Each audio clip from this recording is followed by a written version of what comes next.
Buenas a todos, bienvenidos una vez más al canal, soy Mike y en el vídeo de hoy contamos con Adrián Manzanares, que le conoceréis como Adri Ro, y vamos a hablar sobre todo de lo que es fisioterapia en deportes de fuerza, en concreto más especializados en powerlifting. Así que bienvenido Adri, si nos quieres contar un poquito de a qué te dedicas, qué estás haciendo actualmente, cuáles son tus proyectos. Buenas, Mike, ¿qué tal? ¿Cómo estás? Bueno, lo primero, muchas gracias por invitarme al podcast. Como te comenté el otro día, pues ha invitado muy interesantes a lo largo de toda esta serie de entrevistas que ha estado haciendo. Y bueno, espero estar a la altura y responder las preguntas de la mejor manera posible. Luego, en cuanto a quién soy yo, pues me llamo Adri, soy fisioterapeuta.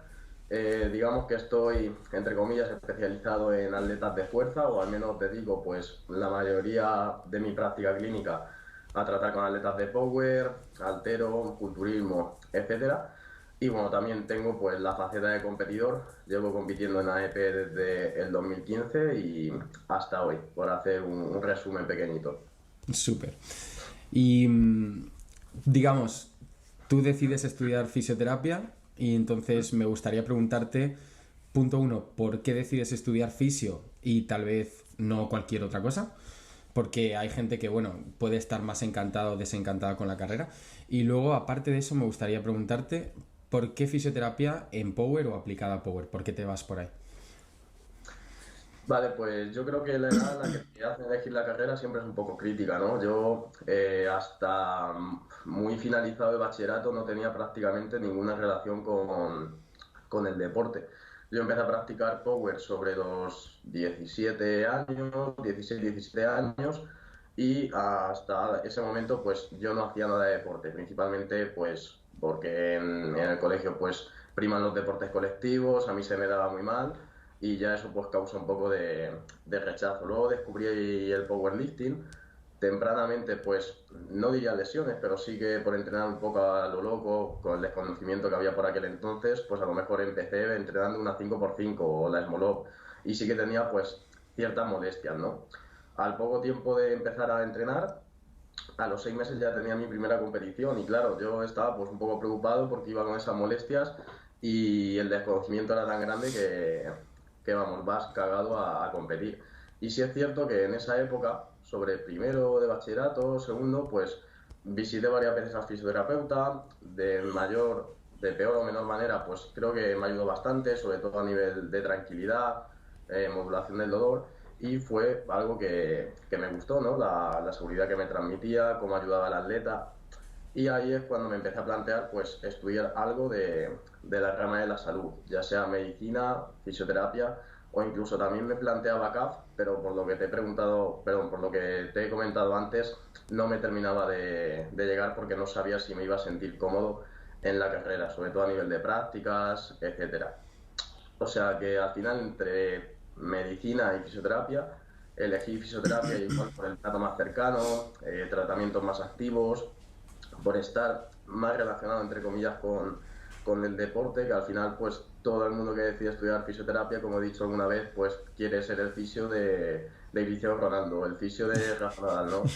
Y yo hasta ese momento tampoco tenía pensado ser fisio especializado en power o en deportes de fuerza, principalmente porque cuando yo entrenaba éramos literalmente 4 personas y si el nicho es pequeño ahora, pues imagínate antes. Además que era, no sé, era algo inconcebible. Luego ya cuando acabé la carrera, pues sobre el 2019, perdón, sobre el 2020, sí que es cierto que empecé a trabajar. También esos trabajos pues me desencantaron un poco, ¿no? Al final pues estás con ciertas reglas por el hecho de trabajar por cuenta ajena, recursos muy limitados tanto a nivel de tiempo como gestión de los tratamientos y ya el power pues empezaba a crecer un poquito y en la época de la universidad también pues muchos compañeros del gimnasio me preguntaban, oye, tal, me ha pasado esto en sentadilla, me ha pasado esto en banca. Yo no sabía muy bien cómo responder y ahí es cuando empecé a estudiar y empecé a interesarme. Y en 2020, pues ya un poco quemado de esos trabajos, hablando con mi compañero de piso que tenía por aquel entonces, me decía, oye, ¿por qué no empiezas a divulgar en redes y abrirte un poco de hueco? Y a mí eso me daba pánico, en el sentido de que decía, ¿y estos que saben más que yo qué van a decir? O igual no estoy haciendo lo correcto, de hecho tengo muchas publicaciones archivadas de esa época que las he leído ahora y digo, joder, menuda mierda. Y, pero bueno, por algo se empieza. Y yo me confiaba mucho en ello, la verdad. O sea, al punto de ahora de dedicar el 100% de la práctica clínica, incluso la línea de investigación al atleta de fuerza, ya era impensable, principalmente por el pequeño del nicho. Además, yo cuando empecé con esto, pues estaba en mi pueblo de Ciudad Real de 5.000 habitantes y vamos, el único power en 100 kilómetros a la redonda creo que era yo.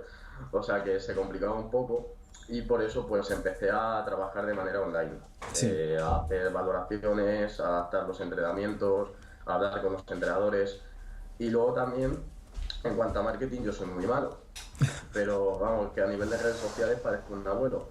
Pero el boca a boca, el buen hacer de eso. los atletas, típico de te lo agradezco y te etiqueto aquí, pues fue haciendo su bola de nieve y digamos que la consecución de los hechos pues me han llevado aquí a trabajar también de forma presencial en DT, donde entrenamos los dos, que todo el mundo que entra por la puerta ya hace power, todas las personas que vemos online hacen power y también pues estar yo haciendo power desde 2015 en AEP me facilita mucho el hecho del marketing entre comillas, al final Sí. pues ya sea por tu faceta de atleta te conocen y gracias a Dios que llegué de los primeros y no he tenido que dar mucho la vara por Instagram ni entre comillas promocionarme, porque es algo que no sé hacer muy bien. Y bueno, hasta el día de hoy creo que esa ha sido un poco la trayectoria. Bueno, al final yo creo que es como todo, Adri. Si tú haces un buen trabajo, incluso el que no tuviera Instagram o no tuviera nada, si tú haces un buen trabajo, eventualmente llegas a más público, te recomiendan el boca a boca como has dicho tú, y si llevas tanto tiempo como llevas y haciendo bien las cosas, pues era cuestión de tiempo que, pues bueno, que salga bien el fruto del trabajo, ¿no? Pero sí es cierto que lo de las redes es esencial hoy en día. ¿Dirías que como fisio hay tanta demanda a nivel de redes sociales como puede ser como entrenador o nutricionistas que tienen que, digamos, destacar tanto o promocionarse tanto en redes? Yo creo que no tanto, sinceramente, porque ahora entrenadores que divulgan informaciones, que hay una barbaridad. Al final, a mí me da reparo, entre comillas, subir algo porque digo, joder, ¿y esto quién no lo ha subido? Seguramente que lo ha subido alguien, ¿para qué lo voy a subir yo? De hecho, pues llevo sin publicar algo de divulgación, entre comillas, 4 meses, 5 meses, porque ya a nivel de Power hay muy poco de lectura. Luego hay otras cosas que igual leo yo, pero no me pueden interesar. Por lo tanto, pues yo ya apenas lo hago, pero sí es cierto que cada vez habrá más en fisioterapia. De hecho, ya se nota. O sea, cuando yo empecé a subir cosillas en 2020, pues estaban los dinosaurios, ¿no? Como digo yo, pues Control, Aser y esta gente que tiene muchos seguidores, que divulga de fisioterapia en general, pero de fisioterapia en powerlifting creo que estaba solo yo.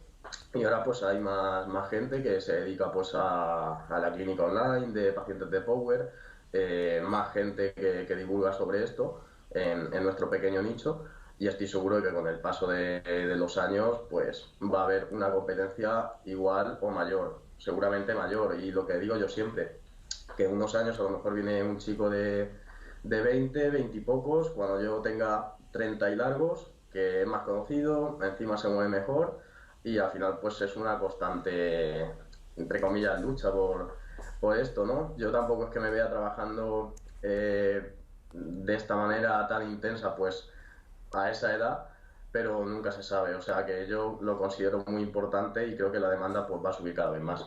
Qué bueno.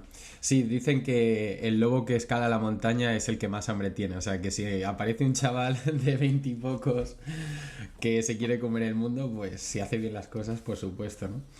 Bueno, pues te quería preguntar, ahora que estamos hablando de Physio y Power y tú que básicamente empezaste así pues porque era tu pasión y al final estabas juntando tanto tu educación con tu pasión, yo quería preguntarte qué recomiendas que haga, pues se podría decir hoy en día un fisio, ¿no? Que quiera especializarse en Power. Alguien que ya está acabando la carrera o la acaba de terminar y dice, oye, es que a mí lo que me mola es el Power y quiero asociar estos dos mundos, ¿no?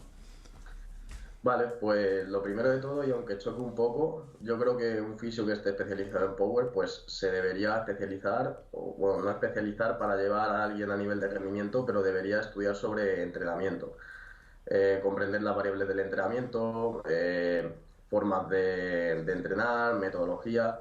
Yo al final pues he trabajado con muchos entrenadores de AEP, diría que prácticamente todos, y unos programan de una forma, otros de otra, te vas nutriendo de ellos, vas comprendiendo el porqué de las cosas.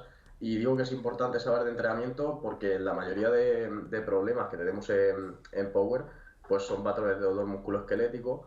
Los factores de riesgo que se establecen en la literatura pues tienen mucha relación con lo que el atleta hace en la parte del entrenamiento y como principales líneas de tratamiento pues se establece esa monitorización del dolor y ajustes de dichas variables y también para la prevención incluso. O sea, es muy importante que si tú colaboras con un entrenador y le tienes que dar alguna indicación, pues que no le digas una tontería, en el sentido de que tengas cierta comprensión de que cómo puede afectar pues una variante, un protocolo determinado y así pues poder aconsejarlo mejor, obviamente siempre desde el trabajo del equipo y respeto máximo.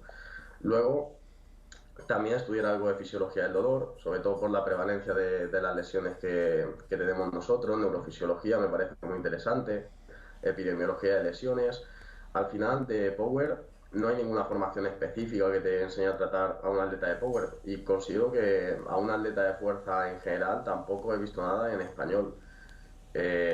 O sea que igual lo que recomiendo también es realizar un curso en metodología de la información o método científico, bioestadística, para si tienes alguna pregunta concreta que quieras buscar en una base de datos, pues saber realizar una lectura crítica de la información que tienes y poder resolverla.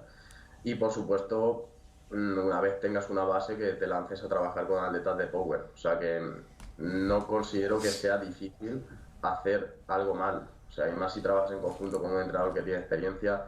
O sea que si tienes poca experiencia llevando atletas de fuerza, no tengas miedo en cogerlos. O sea, cógelos, porque yo al principio, a lo mejor sobre 2019-20, lo mismo que te he dicho lo de las publicaciones, yo veo ahora cosillas que tengo guardadas en Drive y digo, este tío como cojones se recuperó, ¿no? O sea, que la mayoría de cosas que suceden en el Power, pues gracias a Dios, no son lesiones graves y con un poco de lógica, sentido común y aplicar los conocimientos que tienes y dejar de aconsejar por el entrenador, yo creo que todo fisio con una buena base puede hacer bastante bien por el atleta, independientemente de que tenga muchísimos conocimientos o práctica o algo menos. Claro. Entonces dirías que sobre todo como dominar las áreas clave, entender y comprender el porqué de las cosas y aplicarlo tú ya con ese conocimiento un poquito más al Power, ¿no? Ya buscar esa aplicación específica, pero con conocimientos que deberían ser base para muchos fisios. Claro, totalmente. Yo resumiendo un poco de cosas que estudiaría sería primero sobre entrenamiento, neurofisiología del dolor, epidemiología de lesiones, biomecánica, algo de patología que con lo de la carrera creo que te sobra y mucha experiencia. Y si tienes alguna duda concreta, que sea una hipótesis, una pregunta de investigación, pues ya buscarlo, que además cuando tú llevas a un paciente pues te van surgiendo preguntas. Claro. O sea, a lo mejor a mí viene un paciente, nos quedamos atascados y tengo que estudiar. Sí. Claro que eso no para nunca. Preguntar a otros compañeros que también es una muy buena fuente de información. Compañeros que tengan más experiencia que tú, pues siempre te pueden guiar y seguro que están encantados. Yo, por ejemplo, en la carrera, pues tuve ayuda de compañeros que estaban muy por encima mía y eso me vino increíble. Qué bueno. Sí, hay que saber incluso delegar en algunas ocasiones también, pero hay que saber preguntar y consultar a quien haga falta. Quería preguntarte, Adri, tú con tu experiencia, ¿qué opinas del Power y el riesgo de lesión que tiene? ¿Dirías por una parte que tiene un riesgo más alto, más bajo que otros deportes? Y luego, ¿qué sueles ver como fisio en cuanto a lesiones en Power? Vale, pues lo primero, debemos tener en cuenta que el concepto de lesión en el ámbito del powerlifting no está definido del todo. Digamos que los primeros estudios epidemiológicos pues se hacían en base a una definición de lesión asociado a deportes como el fútbol, baloncesto, o sea, deportes con más impacto, traumatismo, cambio de dirección, y eso se definía como una lesión que te impide totalmente el entrenamiento o la competición o requiere asistencia médica. Y claro, ahí cuando hacemos ese análisis, pues si comparamos el fútbol con todo lo que conlleva y el power, pues ahí es cuando te sale la típica tasa de 1 o 2 lesiones por cada 1000 horas de práctica. que efectivamente el power es un deporte exento de lesiones graves. La mayoría de ellas pues se dan en estudios de caso en los cuales el sujeto pues es consumidor de esteroides, que es un factor de riesgo grande para las lesiones graves en cuanto a estructura o arquitectura del tendón a nivel muscular, etcétera, o competidores de equipado, es decir, que tampoco tienen una validez externa muy grande respecto a la muestra poblacional del atleta medio. Y lo dicho, muy pocas lesiones graves, pero sin embargo, pues vas al gimnasio y dices a quién le duele algo y todo el mundo te levanta la mano, o sea, no hay fallo. A partir de ahí, digamos que estos estudios pues se hacen con dos objetivos. El primero, conocer cuál es la principal problemática de una población determinada, en este caso el atleta de fuerza, y el segundo, pues establecer factores de riesgo. Si nosotros tenemos esa definición de lesión, igual no podemos sacar mucha información de utilidad del principal problema que sufre el atleta. Por lo tanto, lo que se hizo aquí pues, es modificar el concepto de lesión como cualquier condición que obliga al levantador a perder o modificar más de una sesión de entrenamiento. Y esta condición pues, se prolongue más allá de un microciclo, que seguro que esto ya nos suena mucho más. Es decir, esa típica molestia que dicen, me cago en Dios, tengo que hacer hoy sentadilla al cajón, porque no la puedo hacer rango completo. Ya es una modificación. ¿Se prolonga el dolor más allá de un microciclo de entrenamiento, ya sea de 7 o 10 días? Sí, pues digamos que en el contexto del power eso se contabilizaría como lesión. Sí. De hecho, en los primeros estudios que se hicieron con esta definición, se cogió una muestra del top 100 de atletas y se les preguntó si en los últimos 6 meses, acorde a esta definición, habían sufrido una lesión y la prevalencia era muy elevada, prácticamente del 90%, porque claro, en 6 meses, ¿quién no ha tenido que cortar un entreno por molestias o dolor? ¿Quién no ha tenido que poner unas bandas reversas en vez de una sentadilla de competición porque le molestaba abajo? Digamos que el power en términos de lesión grave prácticamente inexistentes, cinden negros, pero patrones de dolor musculoesquelético tienen una prevalencia muy, muy elevada. Vale.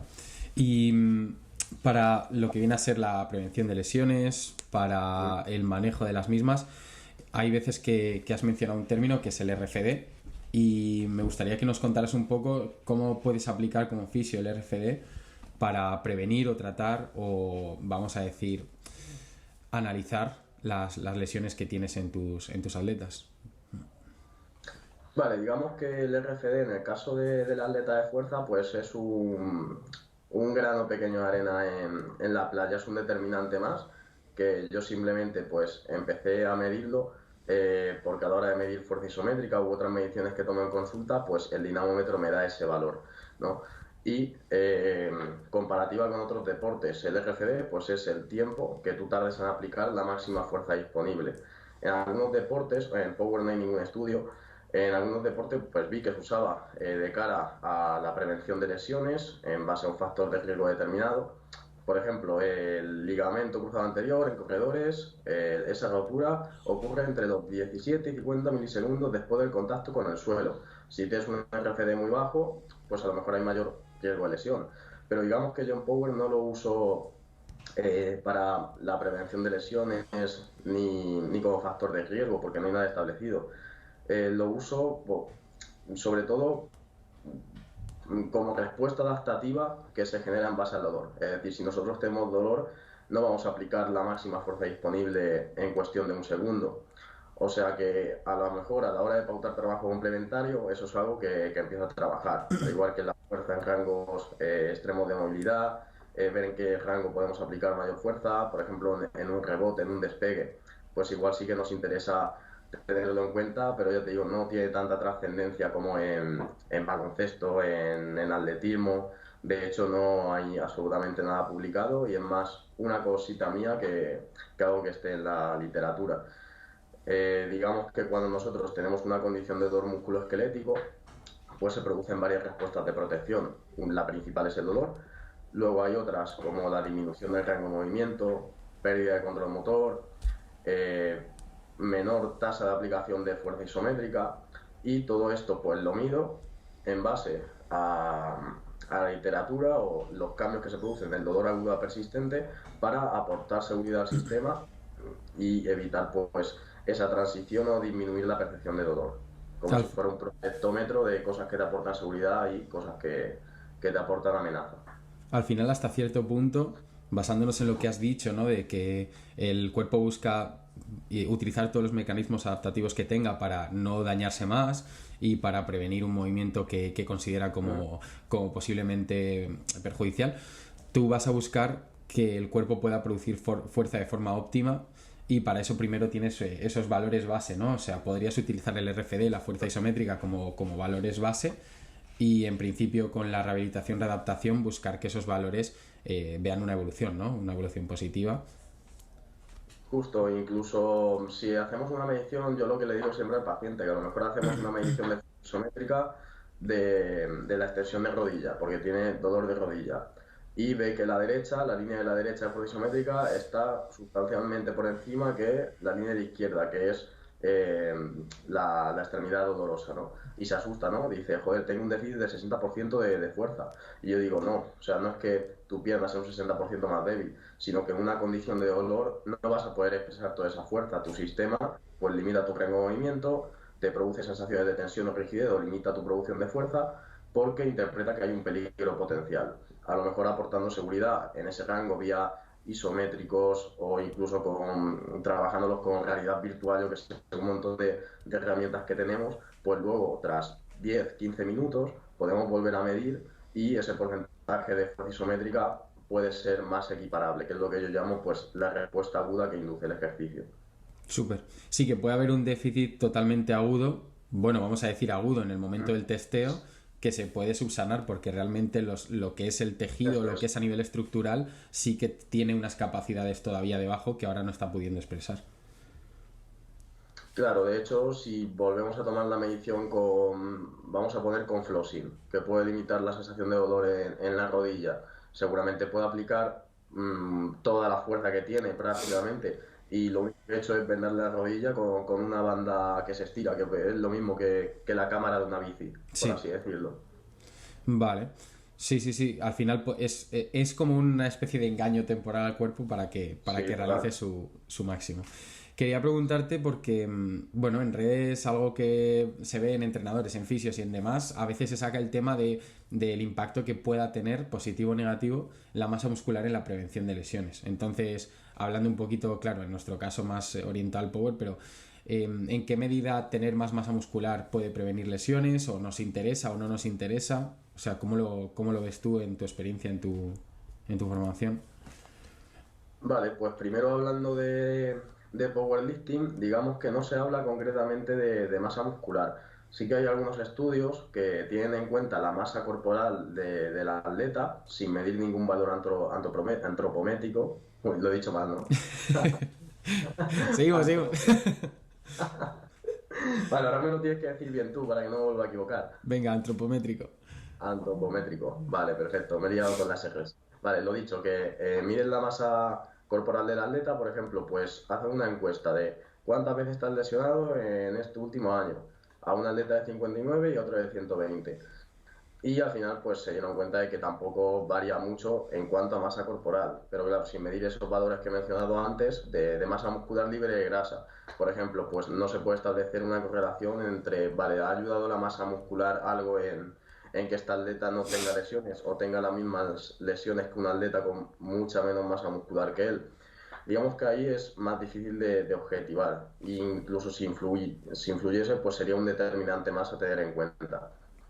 En cuanto a población general, que si hay más cosas, se suele hablar pues del estado de salud y enfermedad global. En cuanto a prevención de enfermedades como la osteoporosis, sarcopenia, disminuir el riesgo de caída en personas mayores, pero más allá de eso yo lo consideraría como un factor más, que al final pues la prevención de lesiones es una ciencia desnuda y que no, o sea que es complicado establecer relaciones causales. Vale. Y es decir, ya sabiendo bueno, que no es tan fácil buscar una prevención como tal de una lesión y que no todo está al final bajo nuestro control, porque incluso con la misma carga de entrenamiento, de pronto algún factor externo, como puede ser el estrés en el trabajo, ya afecta a nuestra propia recuperación. Quería preguntarte si hay algunos consejos que nos puedas dar de cara a evitar lesiones en Power, sabiendo que es verdad que hay partes que no podemos controlar o no podemos influir tanto. Vale, pues primero de todo, teniendo en cuenta de que la prevalencia de dolor musculoesquelético, que es la principal lesión, acordarse a esa definición, es tan alta, la mejor prevención es tomar acción, en el sentido de que te vayas mentalizando, de que en algún momento pues vas a tener algún patrón de dolor y tienes que tener herramientas de manejo. En cuanto a la prevención, que de eso creo que íbamos a hablar ahora, más adelante, en Sí, cuanto a la prevención, lo que tú has comentado, gestión de la carga, analizar la información emergente, escuchar mucho al atleta, es decir, que si un día te dice, mira, pues hoy me ha empezado a molestar esto, a lo mejor también tener un track de dolor en el momento que aparece esa molestia, empezar a establecer correlación entre esa exposición concreta y el dolor que siente el atleta. Y como principales factores de riesgo en la literatura, digamos que se establece el tipo de afrontamiento que tenga el atleta, aunque eso más en cuanto a la persistencia que la recurrencia, aunque es muy importante también dentro del entrenamiento, porque si tú le pautas un RP7 y te hace un 9, pues jodido, ¿no? O sea que educar al atleta en epidemiología de lesiones, dolor, gestión de entrenamiento, que tenga esa madurez a la hora de hacer caso al entrenador, creo que es muy importante para la prevención, ya que al final el entrenador pues pauta una cosa en el Excel o en el RTS, pero el atleta pues una vez está allí se le puede ir la cabeza, ¿no? Luego también pues ir analizando la información emergente, como te he dicho, al final en materia de prevención, pues todos los factores los debemos tener en cuenta. Es una amplia red de determinantes en el cual la persona está en el centro y al lado pues tiene varios factores. Esa red pues también puede variar. A lo mejor en una época de su vida el descanso es más importante que el estrés que tolera en bisagras de cadera. E incluso si descansas mejor, pues le pueden meter más estrés o el estrés pues es un factor de riesgo menor porque descansa mejor. O sea que es un poco tener en cuenta todo. Por suerte, pues tenemos un sistema de protección prácticamente perfecto y más en el Power, en el cual antes de que se ceda la tolerancia del tejido, pues ya te va dando avisos y en ese aspecto pues estar atento a cualquier señal que te pueda dar el atleta. sí, al final, algo que decía John Meadows, que en paz descanse, decía que me parece bastante razonable, que muchas veces, obviamente no todas, pero muchas veces antes de lesionarte, el cuerpo te da avisos. Por ejemplo, estás haciendo una serie y tu rodilla se siente no rara, sino mal. Ya algo no está bien, tú sabes que tu cuerpo no está bien y ahí el atleta decide o seguir la serie forzando un poquito o pararla. Y a veces esa madurez, como hablabas tú, y esa autonomía del atleta marca la diferencia entre lesionarte o no, la gravedad de la lesión y el tiempo de recuperación o de retorno a la práctica, como se dice. Totalmente, al final, pues lo que he comentado, tú haces la programación del fin de semana, el atleta te da feedback, sí, pero el que entrena 12 horas semanales, pues es el atleta, el que tiene que tomar una decisión dentro de la serie es el atleta. O sea que eso tiene su parte mala y su parte buena. La buena es que tanto en materia de prevención como ya dentro de un tratamiento, pues el atleta tiene una responsabilidad muy grande sobre el mismo. Vamos, yo eso lo interpreto como algo bueno, tener el control de la situación o al menos que los principales factores de riesgo los podamos controlar. Para otras personas, pues igual puede ser estresante, decir, joder, depende de mí, con lo fácil que sería pues tumbarme, que me diesen el masaje y salir sin dolor. Algo que también te lo transmito en consulta, que el tratamiento empieza cuando sales por la puerta y me tiro pues un tiempo distendido pues hablando con el atleta, transmitiéndole cierta parte de conocimiento que yo pueda tener porque lo va a utilizar durante toda su vida y tiene una responsabilidad mucho mayor que la mía, si cabe, del proceso de recuperación. Sí, esa es otra, algo que has mencionado, que mucha gente piensa erróneamente que un fisio es prácticamente un masajista y como has dicho tú, el tratamiento es todo el resto precisamente, además de lo que haya en consulta de tratamiento que pueda haber, pues más para el dolor agudo, para poder llevar a cabo lo que luego importa, ¿no? Claro, totalmente. Al final, si yo te hago un masaje y creo un efecto en la modulación del dolor o una analgesia temporal por acomodación del umbral de dolor a la presión, te voy a poner un ejemplo, pero luego a la semana siguiente tiras un RP10 o el entrenamiento sigue exactamente igual y no se ha cambiado nada, pues nos podemos ahorrar el dinero. O sea, no va a crear un efecto en el medio plazo. Por eso yo también siempre exijo pues, que las llamadas con atletas, y demás, pues venga el entrenador, porque es imprescindible que trabajemos en equipo, si no el atleta a lo mejor se recupera pues por historia natural del proceso, por regresión a la media, pero yo verdaderamente no estaré influyendo y el entrenador tampoco. Vale. De cara a tal vez relacionarlo también con algunos puntos que vamos a tratar después y también la relevancia e interés que tiene el tema, si nos podías hablar un poco del modelo biopsicosocial del dolor, porque al fin y al cabo tratamos con dolor en fisio y todo lo que estamos hablando se reduce a evitar o modular o tratar de gestionar lo mejor posible el dolor que tenemos. Claro, digamos que el modelo biopsicosocial trasciende un poco del modelo biomédico o de los agujeros que podía haber en el modelo biomédico a la hora de, sobre todo, comprender el dolor o el proceso de lesión. Digamos que el modelo biomédico pues hacía referencia a que el proceso de lesión, el proceso de enfermedad, tenía una explicación puramente fisiológica o biológica. Y el modelo biopsicosocial, por el contrario, tenía en cuenta pues un conjunto de determinantes y el dolor como un sistema dinámico y complejo. Y también la lesión como un sistema dinámico y complejo, es decir, que no únicamente tiene un mecanismo lesional un factor de riesgo. Es decir, el mecanismo lesional de un ligamento lateral de la rodilla no es únicamente el valgo, sino que han podido influir más cosas. Por ejemplo, lo que hemos hablado antes del RCD. Igual la tasa de aplicación de fuerza contra el suelo no era la correcta. Si lo fuese o tuviésemos fuerza y tolerancia en esos rangos extremos, igual el factor de riesgo del valgo de rodillas se reduce al absurdo. Igual que no es lo mismo hacer un valgo de rodilla en powerlifting que hacerlo en baloncesto. Digamos que esos factores de riesgo pues, pueden cambiar, ahí es cuando se establece pues, la red de determinantes con factores sociales, factores psicológicos, obviamente factores biológicos y relacionados con el tejido, factores a nivel mecánico. Luego se establece pues una correlación lineal entre el factor o el determinante y el dolor y luego relaciones a su vez entre un determinante y el resto de determinantes. Lo que te he comentado antes, de a lo mejor si el atleta durmiese más, pues el estrés que tolera en las bisagras es mayor y ese determinante ni hay que tenerlo en cuenta. O sea que es importante pues utilizar el modelo biopsicosocial, sobre todo en atletas de fuerza, en los cuales pues muchas veces no hay una explicación de su dolor puramente a nivel biológico. También pues hay enfermedades, procesos de dolor que pueden llegar a una persistencia mayor dependiendo de los factores psicosociales que estén implicados. Por ejemplo, si tú tienes un miedo excesivo al hacer sentadilla, pues va a haber una sobreactivación del área cortical relacionada con el dolor y las emociones que va a facilitar la experiencia dolorosa. E igual eso pues no se tiene en cuenta y a lo mejor en el modelo biomédico se dice, te duele la rodilla, pues te dan una resonancia a ver qué sale. Luego la resonancia sale bien y dices, hostia puta, ¿qué hago ahora? ¿No? Eso. O sea, no es tan sencillo como parece. Y lo dicho, el modelo biopsicosocial, pues no es que deje de tener en cuenta el modelo biológico, para nada, o sea, es súper importante, solo que le da el peso que se merece en cada situación. A lo mejor un atleta con dolor persistente de 2 años de evolución o 3 a nivel lumbar, pues el menor de sus problemas es que salga una hernia en la resonancia. Claro. Sí, sí, porque al fin y al cabo, por ejemplo, pues por mencionar algo, ¿no?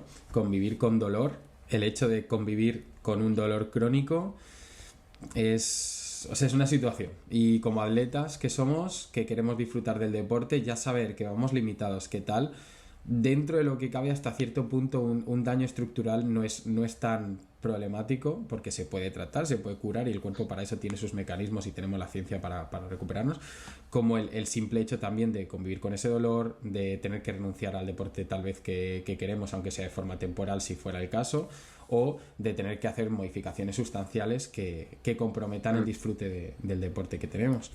Luego, por otra parte, Adri, lo que viene a ser asimetrías, por darte varios ejemplos, ¿no?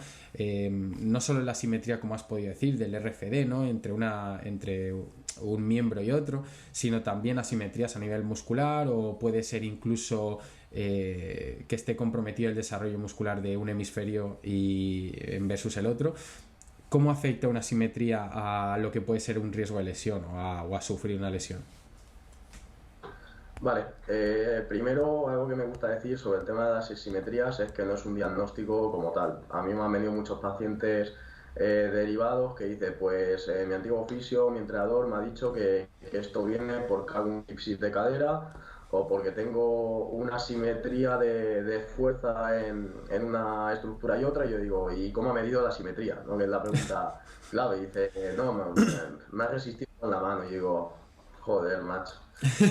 O sea que primero de todo, la asimetría no es un diagnóstico como tal. O sea, si te duele la rodilla, el diagnóstico no es asimetría o hipsis de cadera, que eso también pues cuentas como Squad University con el corrige esto con 3 ejercicios.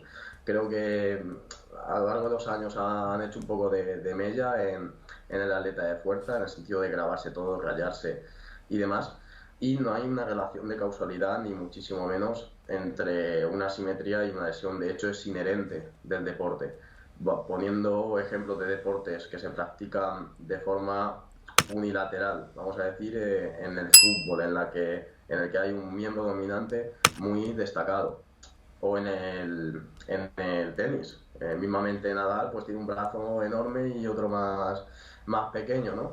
Y por ponerte ejemplo de deportes bilaterales, leí un estudio también que se hacía en remeros, que luego lo podemos poner por aquí, y habla de que el porcentaje de asimetría en la fuerza de reacción del miembro inferior era mayor en los remeros sanos, inclusive, y sujetos más asimétricos de esa muestra tenían un historial menor de dolor lumbar. Así, digamos que esa asimetría pues, se ha podido producir de forma inherente al deporte que practican, aun siendo un deporte bilateral, y que encima es una respuesta adaptativa positiva. Otra cosa que debemos tener en cuenta es que la literatura no establece qué umbral puede ser una adaptación positiva y cuándo. Hay una imagen muy representativa que es la distribución normal o la campana de Gauss, en Sí. la que se dice que hay un rango bastante amplio de normalidad y tanto ser muy asimétrico como muy poco simétrico, pero muy simétrico o muy poco simétrico, pues es peligroso, Ujú. entre comillas peligroso, digamos que nos sitúa en los dos extremos. Luego sabiendo que hay excepciones, porque por decirte algo, puede decirte un entrenador de atletismo que cierto grado de pronación del pie o de supinación puede ser problemático, etcétera, que corrija la pisada, que lo que sea, pero luego resulta que habrá determinados corredores en los que esa pronación es una respuesta adaptativa para la producción de fuerza y que no solo le va a ser productivo, sino que, como has dicho tú, igual incluso la incidencia de lesión es menor. Es decir, incluso habiendo un patrón puede haber también excepciones y que no siempre hay que buscar la corrección, como has dicho tú, un hip shift. A la mínima que haya una desviación de la cadera es que hay un problema, es que hay un tal. Igual es tu cuerpo buscando una posición desde la que producir fuerza y mientras no sea excesivo, no te suponga un dolor o tal, no hay ni que prestar atención o hacer un tratamiento correctivo. Claro, digamos que el cuerpo siempre va a buscar la respuesta motora más eficiente o que menos energía nos suponga para realizar la tarea que tenemos enfrente. Yo si por ejemplo aquí tengo una botella de agua, pues la cojo así, no la voy a coger estirándome del todo. En una sentadilla pasa igual, a lo mejor en condiciones de fatiga, cuando vamos por la repetición número 9, pues se empieza a producir el valgo dinámico de rodilla, pero es pues esa variabilidad dentro de la eficiencia para dar una respuesta a la tarea. Digamos que en el medio pues, puede estar el atractor de movimiento, que es la Sí. sentadilla ideal o que solemos hacer con más frecuencia, y en base al atractor pues hay pequeñas fluctuaciones de movimiento, que es lo que es la variabilidad eficiente. Es decir, si tienes un pequeño lateral shift, no se va a escapar de la normalidad. Si ya te inclinas una barbaridad, imagina que no has puesto los cierres en la barra y el lateral Sí, shift pues se provoca por eso, pues ahí igual te haces pupa. claro. Pero mientras no se salga de unos rangos X, no hay ningún problema. Y así un poco... Es decir, también hablando de esto, de extremos, de buscar corregir cosas antes de tiempo y mencionando un poco lo de Squad University, es que hay mucho contenido hoy en día, vamos a ser bombardeados con te falta movilidad de cadera o necesitas rotación interna, necesitas hacer esto. ¿Hasta qué punto necesitamos movilidad para evitar una lesión? O sea, ¿hasta qué punto hay que hacer tanto trabajo en movilidad en nuestro día a día? Porque dentro de lo que cabe, si estamos practicando deporte, también es trabajo en movilidad. Y si estamos haciendo entrenamiento de fuerza, especialmente. Totalmente. Yo creo que eh, lo que más tiene la gente interiorizado es que la movilidad es únicamente ganar rango articular, ¿no? De que tú hagas un lunge test de dorsiflexión, metas 4 o 5 ejercicios de dorsiflexión y mejores 2 centímetros en el test. Pero claro, luego te pones a hacer sentadilla con 200 kilos y esa movilidad probablemente no la integres. Porque al final, bueno, tienes rango articular, pero no eres fuerte en ese rango, no has analizado lo que pasa en las otras articulaciones y te has limitado pues a ganar rango articular en el tobillo porque has visto que en el vídeo se te levanta un poco el talón. Digamos que si tú ganas rango de movimiento de forma aguda, pues lo típico que es ponerse en la colchoneta con las bandas y demás, que ya sabes que yo también lo hago porque uno tiene sus vicios desde el 2015, 16 entrenando y bueno, aunque igual no sea el trabajo más eficiente, me sienta bien y eso ya es motivo suficiente para que cualquier atleta lo haga. Digamos que la ganancia de rango articular de forma aislada pues no te va a producir ningún beneficio, entre comillas. A lo mejor hay atletas que sí lo necesitan, pero si podemos poner a una bailarina de ballet, por ejemplo, hacer sentadilla profunda con un 80% del RM, no te baja ni de coña. Y ahí movilidad o rango articular no falta. Puede faltar pues control motor, fuerza en rangos extremos o simplemente pues percepción de seguridad haciendo el movimiento. Pues, por ejemplo, una de las cosas que yo hago para el sumo, para ganar movilidad, o hacía, ya lo hago menos por tiempo, es dedicar aproximaciones a trabajo con déficit, tempos, excéntricas, pausas, y al final yo creo que eso es lo que me ha dado la buena movilidad en sumo. Desde la parte del entrenamiento se puede hacer muchísimo para ganar movilidad, aunque a nivel de rango articular analítico en Power no hace falta muchísima movilidad para hacer una sentadilla profunda o incluso para hacer un peso muerto sumo visualmente agradable. Vale. Sí, pero además que incluso en Power, pero luego en el gym, en el que asiste al gym de forma regular, pues hasta cierto punto tampoco le hace falta hacer 20 minutos de estiramientos antes de cada sesión de entrenamiento. Y ya Para, después de entrenar ya ni te cuenta. para nada, yo de hecho bloques más relajados en los que a lo mejor no tengo sentadilla low bar, que son posiciones más extremas, o peso muerto sumo, yo empiezo a calentar directamente con la barra, me la cojo, a lo mejor tengo plan de squat, pues me hago un 1 por 20, otra serie de 20 y ya empiezo a meter kilos y no es necesario pasarse tanto tiempo calentando. Ya, por ejemplo, si tienes low bar o peso muerto sumo, que son posiciones más extremas, que tienes que hacer una exposición gradual al gesto, no tanto ganar movilidad, sino que si vas a hacer sumo, pues hacer antes unas cosas que squat o algo similar Sí, para ir acondicionando, pero no movilidad como tal. sí. Y ya hemos hablado de lo que es Bueno, prevención. movilidad, aunque se entiende movilidad, Claro, sí, mm, de lo que viene a ser gastarte básicamente tu tiempo en todos tus estiramientos y eso todo, es. ya es otra cosa. Nada, te iba a decir que sí hemos hablado de prevención, pero bueno, digamos que vale, que no lo puedes evitar y que te has lesionado, ¿no? Resulta que haces 2 años de power y ¡pum! Te acaba de lesionar. ¿Qué aconsejas que haga el sujeto para afrontar su primera lesión de power? O sea, ¿cuáles son, pues, tanto un poquito el enfoque como cosas que no deberían fallar en la recuperación? Vale, pues primero de todo, lo que he comentado, el afrontamiento. A nivel mental, yo veo mucha gente que cuando tiene una lesión, incluso de muy corta duración, vamos a decir una semana, se deshace por dentro.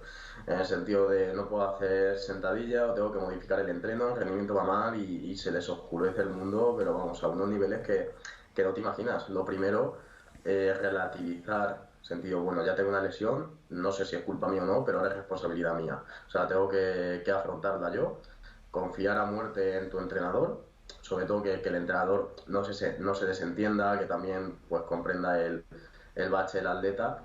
Y en principio, mira lo que te digo, yo no contactaría con ningún fisioterapeuta.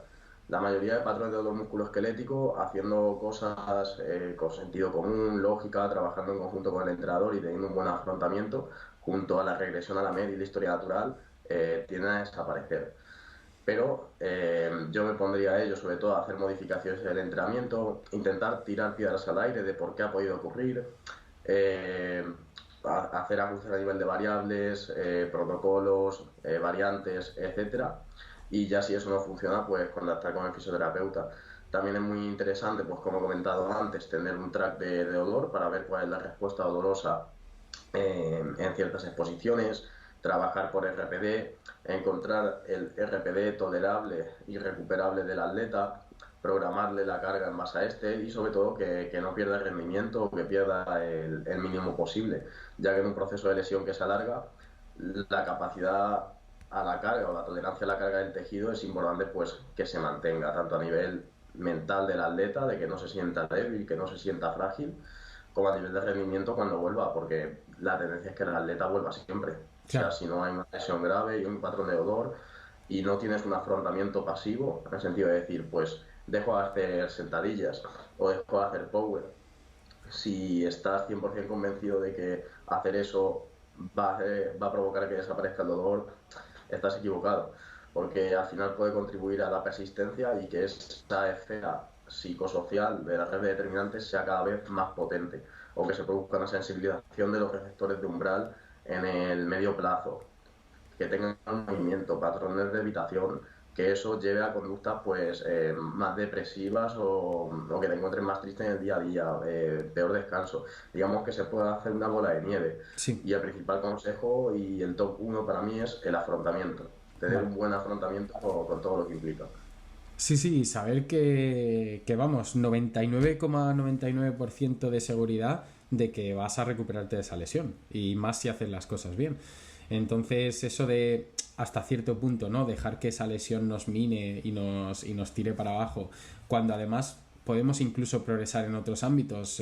Puede ser una ocasión para aprender sobre dolor, para entrenar mejor, para trabajar puntos flojos. Incluso estás lesionado del tren inferior, pues igual es el momento para que al press banca le puedas destinar más estrés, recuperarte un poquito más y que tengas pues un récord personal en este movimiento, ¿no? Entonces no tiene por qué ser tanto una limitación como incluso potencialmente una ventana de oportunidad para hacer otras cosas o mejorar las que ya hacemos.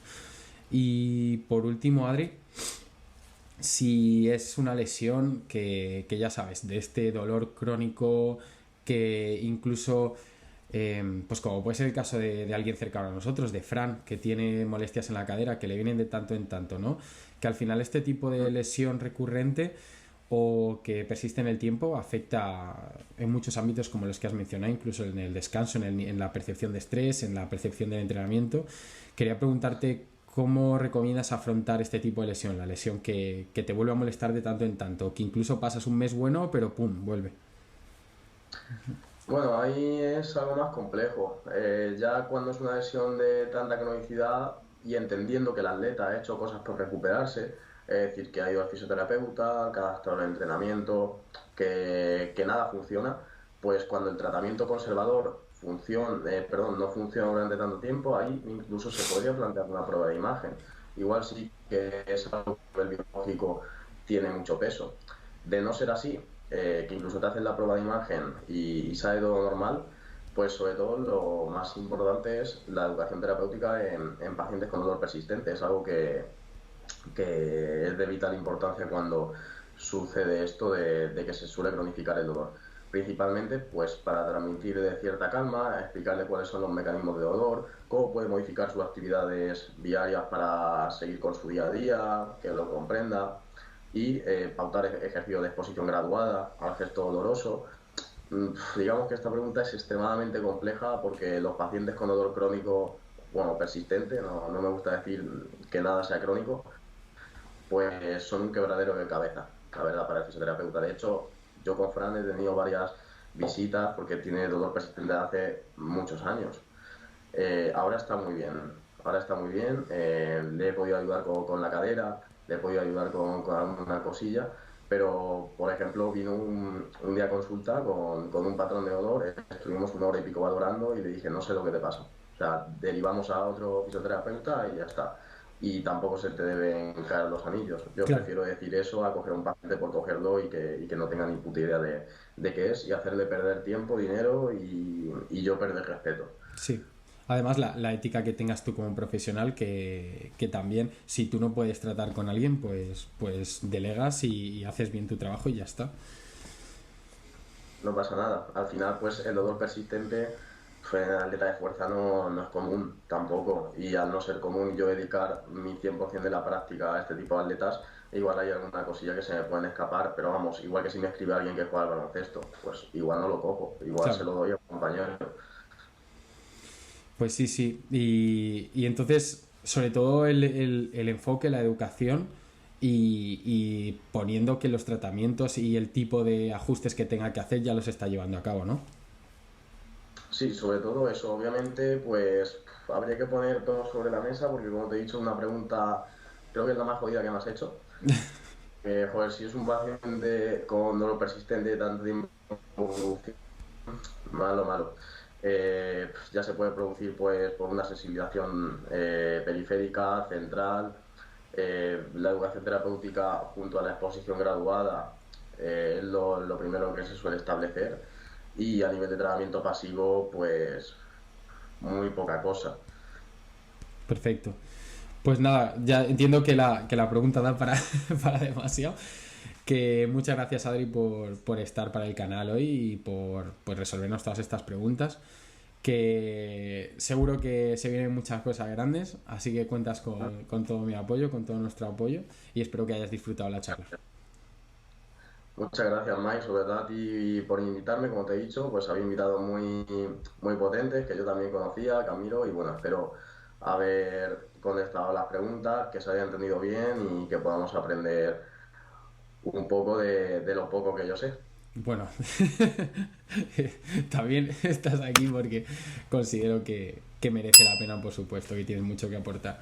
Muchas gracias, Adri, y espero que podamos reconectar pronto también. Muchas gracias, Mike. Un abrazo fuerte. Hasta Nos vemos por luego. desde.